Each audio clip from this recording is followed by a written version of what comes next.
Hello, peace, light, and love. Welcome to my vlog. The warrior. I was in the hospital yesterday getting this done. I have a sort of cast. It's sort of odd cast though. Yeah, because of this one. She was pulling on the leash, and I chasing a cat, and the leash got wrapped around my finger, and as a result I have the x-ray showed like a sort of like a dent or a line, a break. The finger broke, and it's just excruciating pain, but we're still here. As Bill Maher says, we're still here, and that's the most important thing. So I thought about what to talk about today, and I realized there are two issues that are very important for me personally. It's violence against women, and it's animal rights. So I wanted to talk about something that I'm learning. Every day I take lessons from the Shan'Ann case, and like I had a neighbor who was knocking on my door like boom, boom, boom, boom, boom when I was crying with this, and the dogs were barking because they didn't know what was going on.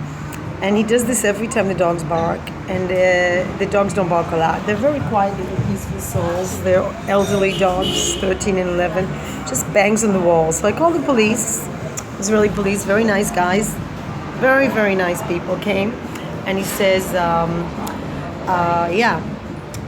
the wife is pregnant. So I said, so is that a reason to hit on the door, like slamming it and screaming? I was really afraid to open the door. I mean, who would want to open the door? Then I thought it's a lot about control. I mean, he could have rang the door. He could have spoken to me in a civil way. And he just chose to just take it up a notch and just scream at me and bang the door. Maybe the wife sent him. And I think if you can't handle dogs barking, and they have dogs, but they keep them locked up on the balcony. So I was thinking the whole time, this guy, also it's like Chris Watts, he looks like a nice, quiet, introverted guy. He actually looks like him a lot. He has gray hair, and he married this very young girl, and she's a bimbo if I've ever seen one. Tattoos all over the body, sorry to be judgmental, but it says something about a person when they walk.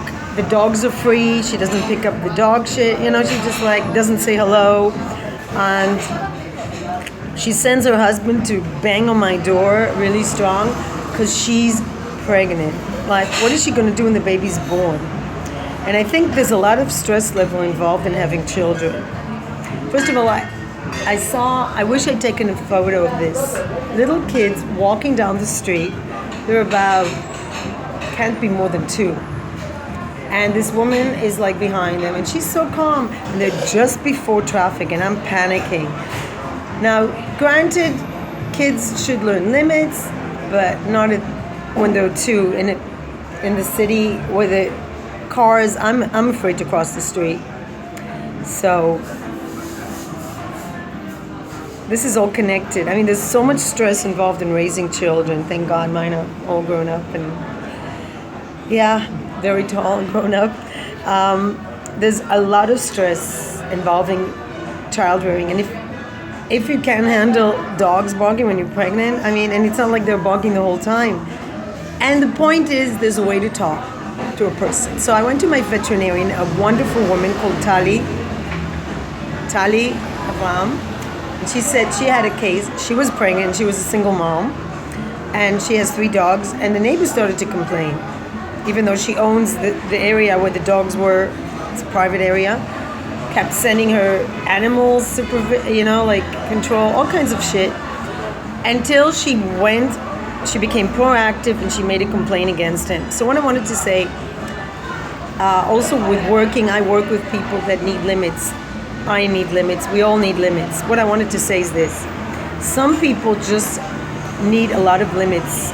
And when they don't have limits, they just allow their anger to just percolate or whatever, and they just snap because they have no limits. And with Chris Watts, it's very clear. The man, anyone who murders has no limits. Anyone who harms, any form of violence, like the word violence comes from to violate. So I want to say this to anyone admiring him, including his family. You should be ashamed of yourself, because a person who violates the space of a pregnant woman and children, I do think to be a pregnant woman is a privilege. It's a very special place. And pregnant women should receive all the respect and dignity they deserve. In my neighbor's case, don't send your husband to bang on a door of a woman with dogs because you're pissed. That's abusing it. But still, between that and between a pregnant woman getting murdered, that is like, sorry. It's like probably the worst thing a human being can do is to destroy a life giver. People who are pregnant should be respected, should have all the best in the world. But when they're married to a man who bangs on the door violently and screams, that led me to calling the police again, going personally to the station and having a nice conversation with the police officer. Said, look, I'm working also with people like that and people that are getting rehabilitated, and there's no way it's okay to bang and scream on my door. And he does it every time, and now it gets worse. Thing is, when these people who need limits don't get limits, it does get worse. So when somebody's being violent, it starts with banging on the door is violence. There's no need to bang loudly and scream. That's violent behavior. If you don't catch it when it's that level, it gets worse. And if he thinks he's going to be a father of a baby, that's a red line. When somebody cannot control their behavior in little things like that, it does get worse. I made a report. They're going to call him in to the station to talk to him. And meanwhile, thank God, last night the dogs were barking around the time they settled down. They just go woof, woof, woof. It doesn't last more than a minute. Quiet. And I was like, because I'm really in a lot of pain. I'm trying not to take painkillers because I don't believe in taking medication. But just remember this. If anybody's being violent to you, don't tolerate it. Don't put up with it. But on the other hand, the vet said, just scream at him back. No. I don't believe in violence for violence. I believe in giving limits. Having said that, I don't know how the world to deal with wars or whatever, but I know on one-to-one level, somebody's being violent to you, you give them the limit and you go to the authorities.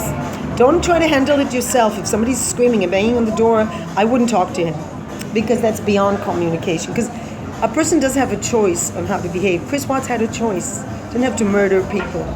And when his family justifies it, no. There's no justification for violence unless somebody is hitting you and you're fighting back. But there's no justification for attacking people that are weaker than you physically and in a position where it's not your equal. Violence between men is bad enough, but violence between men and women and children is intolerable. And just don't put up with it. That's my advice. And as for those supporting Chris Watts, shame on you, and shame on you. Peace, light, and love. I'm going to try to use my one hand to, just a second, I'm going to have now. I'm going to do a separate one for the news, because I think this is important news. Peace, light, and love. Take care. Don't forget, protect yourself. And if somebody's being violent to you, first sign, you go to the authorities, you report it, and you make sure they do it. In my case, so far it's good. If he's going to do it again, I'm going to go. I'm going to go there. They're not going to get rid of me until it's settled, until I can live a peaceful life in my place. And I do take care of my dogs. It's not that I let them bark, but there's a limit. There's a reaction that is not acceptable. Peace, light, and love from everybody here. Bye.